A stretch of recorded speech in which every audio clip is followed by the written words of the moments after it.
Hi, and welcome back to Yakko the Warner's Reviews. Today, this week, or whenever you're watching this video, we are doing Disney sequels. All the ones that we have not seen yet. And those three are Kronk's New Groove, Lilo and Stitch Has a Glitch, and Planes 2. And here, with our first one, Dot! Where is she? I don't know. Hi guys. Why are your eyes green? And why are you flinching and glitching? I'm good. Nothing going on here. It appears that she has a glitch. No, that's Vanellope. That's the glitch, not me. Better start rolling with the movie or else she's gonna get worse. Isn't that right? Yeah, we better. Okay. She Has a Glitch was a sequel to Lilo and Stitch. Upon this movie, this takes place pretty much after the movie, I believe. I mean, it just starts out with Lilo and Stitch having a brand new room location before the TV show starts, I think. Because the TV show has them in different beds. In this one, they have bunk beds. So it's a little different than what the TV show has to offer. So, I think it's just when they're starting out. And Nani's just getting used to, well, Pleakley and Jumba living in her house. So, there's that going on as well.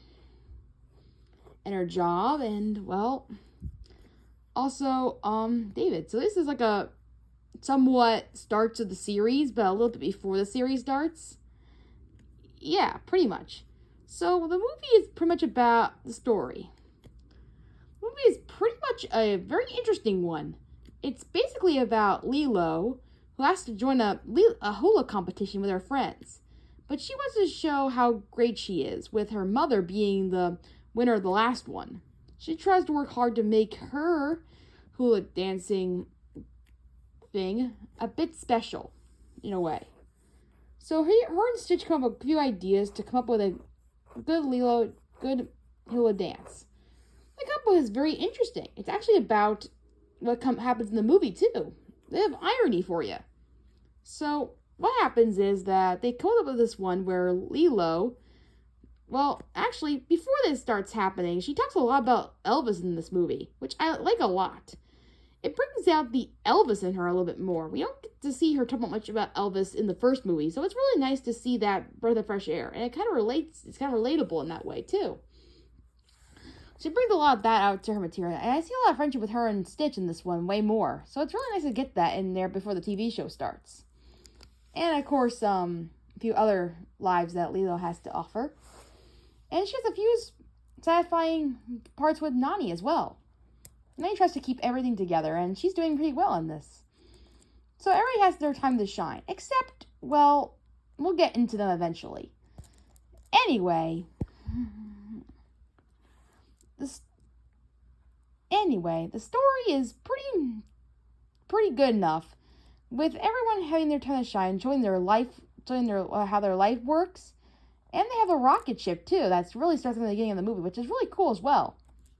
So, Lilo starts this hula dance. She's trying to live up to what her mother used to do. And she was really good at hula dancing, too. So, she tries to do her best with this particular hula story. Let's just get into it. So, basically, Lilo's hula dance is about a story about two lovers who fall in love and, well, one of them dies, and the other one brings them back to life. Very simple story. It first know what happens to Stitch in this movie, but we'll get into that later. So while this is happening as a hula dancing thing, Stitch, well, has a glitch. It says in the title right here.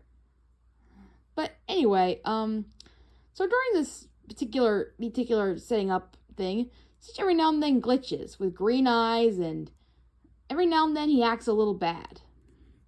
Stitch worries about this and tries everything he can to be good, to prove to Lilo.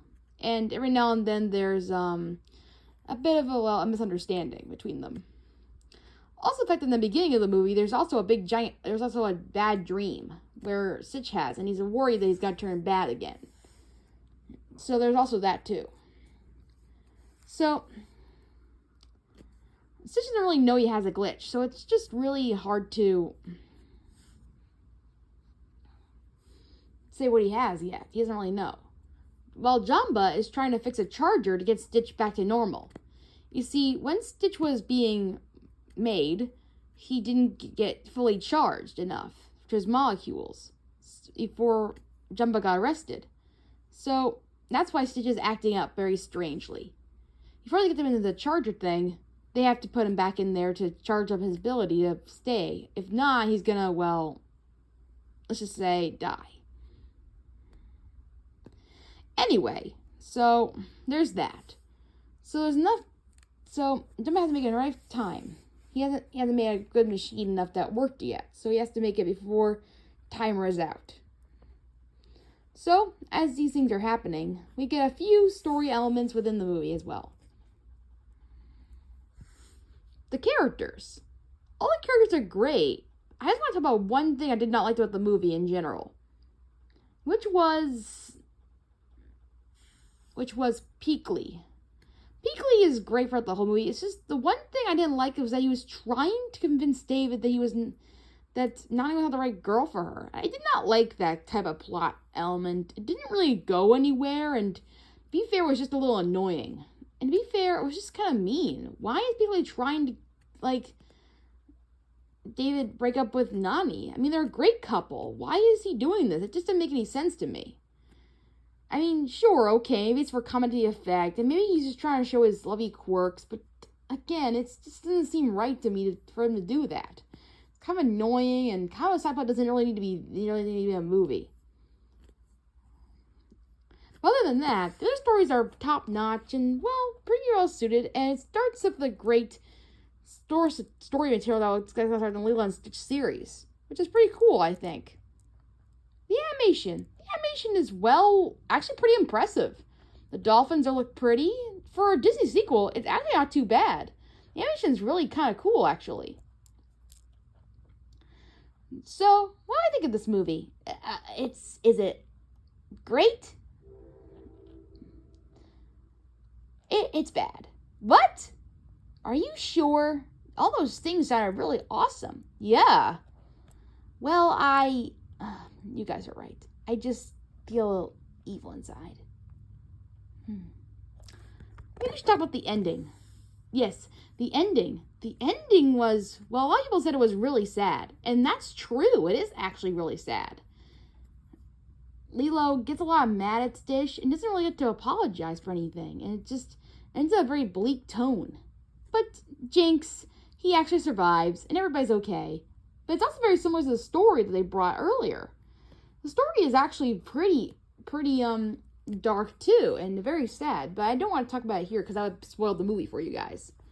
But it's definitely based on whole folklore too, which I thought was really nice to see in the movie too. So there's a lot of great things in this movie. Yeah, I just wish they let the Peakley thing out. I would give this movie 9 out of 10. It's a surprisingly very good Disney sequel. I wouldn't say it's as great as Lion King 2 or anything else, but it's definitely up there with many top few that I actually like a lot. So I can say that's a very interesting and definitely way to start your Lilo and Stitch journey. And definitely a great movie to take a look into. And that is it on, you still have it? Yeah, maybe I need to be charged as well. Oh, darn, I really thought it was going to work.